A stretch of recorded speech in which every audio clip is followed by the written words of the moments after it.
All right, so for problem number 3, it asks you to solve this quadratic congruence, 3x squared minus 8x plus 4 is 0 mod 72. And we're just going to do this just by Hensel's lemma plus Chinese remainder theorem. All right, great. So, you know the drill by now. Chinese remainder theorem implies that this is equivalent to studying 3x squared minus 8x plus 4. Let's define that to be equal to f of x is congruent to 0 mod the different prime powers. 72 is 8 times 9. So mod 8, which is 2 cubed, and also mod 9, which is 3 squared. Okay, so let's look mod 2 now, right? And then we'll use Hensel's lemma to try to lift up to 8. All right, so mod 2, we get that f of x is congruent to x squared, well, just x squared, right? It's congruent to 0. Mod 2, that's just x is congruent to 0. All right, so that's the unique root mod 2. I can already see that this is a multiple root, because really the definition of a multiple root is that it has a factor of x minus that root to a power bigger than 1 showing up, and it's already x minus 0 squared. So I already know it's a multiple root, but using the test that we've been using, we can just look at f prime of x. That's congruent to, if f is congruent to this, f prime is congruent to the derivative of this guy, which is 2x, which is 0 mod 2. So this is a multiple root. Okay, great. So therefore, to test the lift of this root to 4, we just have to plug in this value and see if it's still a root or not. Okay, so we look at mod 4, we lift, and we look at f of, well, we had the root 0, so we just look at f of 0. Okay, so f of 0 is equal, just literally plug it into the top again. You can't use the same equation mod 4, because this was a reduction mod 2, although mod 4 does just become minus x squared anyway. But always remember to go back to the original equation. The one you've just usually written here is mod the prime, not the prime squared. So anyway, f of 0 from up here is equal to 4, okay, which is 0 mod 4. Okay, so since we're in the multiple root case, all roots, one lift is still a root mod the next prime power, mod 4. So all lifts of the congruence class 0 mod 2, the even numbers to the numbers mod, the congruence class is mod 4, all of them are roots, right? And there's 2 of them. 2 is the prime. There's always the prime number of them. So the roots are both x 0 and 2 mod 4 are both lifts. So I don't have to check the 2. All right, great. The 2 comes for free. So then mod 8, I have to do the same thing. Okay, I just literally have to plug in the roots mod 4 and see if they lift or not. So f of 0 I already got was 4. Okay, so I already win there.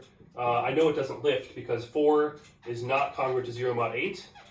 So it doesn't lift to a solution mod 8. Okay, and you can probably guess, you know, if this were an exam, you can probably have the meta-analysis of guessing that the 2 mod 4 probably should lift. Otherwise, you won't even have to do the other part of the problem for mod 3. You won't have to do the Chinese remainder theorem. So that probably wouldn't be the exam problem I would ask. But anyway, if I look at f of 2, and I just plug into the original one, I get 12. 3 times 4 is 12.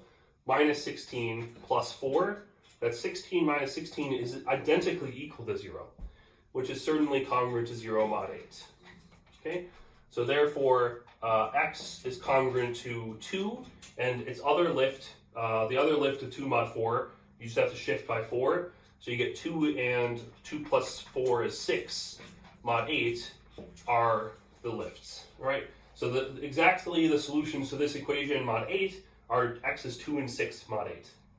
All right, so let's go ahead and do the mod 3 one. So I think I'll leave this, I think I will flip the board. You know, it does involve some actual space. So it's 3x squared minus 8x plus 4. So maybe I'll just start by writing that equation again.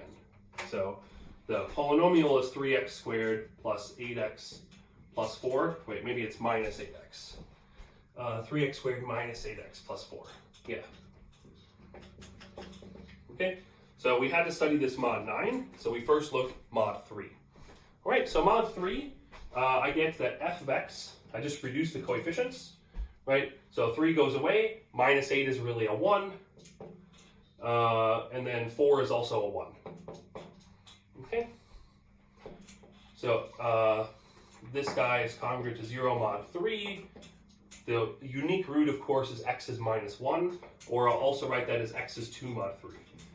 I sometimes like to write x is minus 1. You'll see why I'm writing x is 2 mod 3 here in a second, why that's a better choice in this instance. All right, great. So I also, again, automatically know that this is going to be a simple root because, like, it can't be x plus 1 or x minus 2 to a power bigger than 1 showing up in this polynomial because it's just degree 1. So it kind of follows for free. But anyway, let's check the derivative. The derivative is 1, so it's already for free, right? That's really because, again, if I have a degree 1 polynomial, this is going to become a constant. And if this coefficient wasn't 0 mod the number already, this is not going to be 0. So that's another way of thinking about what I just said. If I had a degree 1 thing, it kind of follows for free. So anyway, f of x for any x is congruent to 1, which is never congruent to 0, right? Which means that this is a simple root. Okay? Which means that there exists a unique lift to mod 9, to a mod 9 congruence. And so this is the point where I say, again, everything we do in this class, we typically have some algorithm, which in generic terms is like the best thing to do. You know, if you were programming a computer, how to do it, that would be like the fastest, that would be a fast way on average. But if you have particular examples, you always want to be looking, is there some like trick I can use to simplify the problem? Whenever you're on an exam especially, noticing some tricks is always a great idea. It's not like cheating in any sense because we're still using the power of the theorem to guarantee there exists a unique answer. And if you by any means identify the answer, you can stop and save yourself some time on the exam. So recall that we looked on the other board, unfortunately it's not written anymore, we checked that f of 2 is precisely equal to 0, right? So if you know that equation and you know, okay, there's a lift of x is 2 mod 3 to something mod 9, well, f of 2 is certainly 0 mod 9, because it's just precisely equal to 0, so 2 has, because there's a unique lift, 2 is that lift. So the answer then is x is congruent to 2 mod 9. I don't even have to plug in the formula to know that this is the answer right away because I did the other calculation in the other step. Right? Or you can use the algorithm, you can use the formula if you want, but this is much faster, right? And you should always look for the fast way. All right, so that's the unique solution mod 9. So now I have to run the Chinese remainder theorem twice, right? So recall before it was x is 2 or 6 mod 8, right? So I have 2 times 1 different equations to run. I have 2, which is 2, right? So I have to run Chinese remainder theorem on x is congruent to 2 and 2, so mod 8 and mod 9. And x is congruent to, it's okay, I can still write in this order, 2 mod 9 and 6 mod 9. All right, great. And again, here's the point where you can save yourself a ton of work. As I've mentioned before, you know, Chinese remainder theorem guarantees there's a unique lift to the product of these numbers because 9 and 8 are co-prime. If you identify a solution, however you identify it, you win. That's the answer, right? And what's a number that's both 2 mod 9 and 2 mod 8? Well, just the number 2, right? So whenever these numbers are the same on the right-hand side, the lift under the Chinese remainder theorem is just the same number. So it's x is congruent to 2 mod 72. Okay. All right, so for this one, again, you have to do a little more work in this situation. I wrote 9 twice, so the second one is mod 8, of course. And again, you can do the algorithm, or you can think about why the algorithm was true. And if you think about it carefully, we're doing the same thing as the algorithm, we're just noticing what's going on, right? So this is why, like in the exam review that we did on Friday, I didn't give you the algorithm for the Chinese remainder theorem. but I emphasize the way of thinking about how it works. So the algorithm is important to know because you should be able to routinely do it in examples, but even still, knowing the proof is very, very handy for like thinking about the number sense of the problem. So that's like a lot of proofs in this class. Like I'm not going to ask you prove the Chinese remainder theorem, and yet knowing the proof and understanding how the proof works actually helps you solve numerical problems, and that's like a lot of things in this class. Knowing the proof, so that's like why we prove things in mathematics. We don't prove things in mathematics simply because we're not convinced that they're true until we have a rigorous proof, although that is true. Part of the reason we do that is because we feel that we don't really understand something until we have a proof, and seeing the proof of something shows you really why it's true and you understand what's going on much better. Right. So remember, the idea is to find, that we sketched last time, is of Chinese remainder theorem's proof, is to find numbers that are congruent to either 1 or 0, or 0 or 1, 0 and 1, mod 8, let's say, I'll keep this in the same order, mod 9 and mod 8, and mod 8 and mod 9. Double flipped it now, right? So if I can find two numbers, one that's congruent to 1 mod 9 and 0 mod 8, and one that's 0 mod 9 and 1 mod 8, then I can take a linear combination of these two guys to get my answer, right? I can take 2 times this number, that will by definition be 2 mod 9 and 0 mod 8, and 6 times this number, and that will be 0 mod 9 and 6 mod 8, and though they won't really intersect in terms of the congruence mod 8 and 9, so that's how I build the solution, right? But think about these equations. How can I find a number that such that it's 1 mod 9 and 0 mod 8? Well, that's easy. Something that's 1 mod 9 and 0 mod 8, and something that's 0 mod 9 and 1 mod 8, well, the number 9 is 0 mod 9 and 1 mod 8. All right? So here, the number 8, right? The number 8 almost looks like it's 0 mod 8 and 1 mod 9, right? But 8 is actually minus 1 mod 9. So if I take minus 8 is 0 mod 8, and it's minus 8 is 1 mod 9. All right? So basically, I can use this data to build the solution, right? And then I'll check my answer.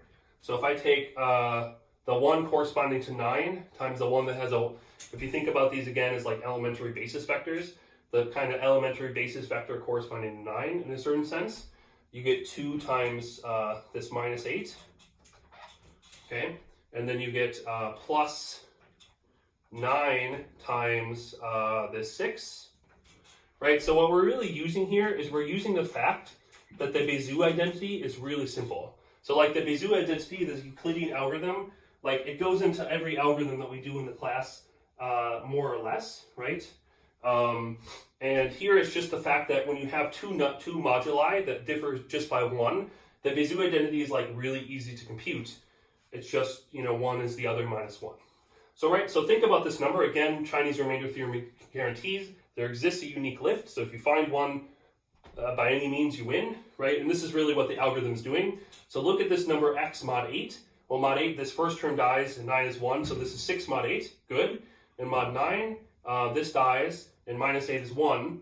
So this is 2 mod 8. So that's good, right? So this is minus 16 plus 54. And then that's congruent to 38. Okay, so that must be the lift of these two equations to the solution mod 72. All right, so therefore I finally found my answer. Okay, I'll get the tiny eraser, and final answer. I just combine these two, right? But I think this is illustrated both to review, but also to review how to do the basic things, but also to review how to search for numerical tricks to make your life easier, and those come with time and practice. But always look for these things whenever possible. Okay, so, but it's up to you. You can just practice a lot until you're fast doing the routine way. However you want to approach problems is fine. That's a matter of practice until you build your own style of solving problems. So anyway, the final answer then is x is congruent to either 2 or 38 mod 72.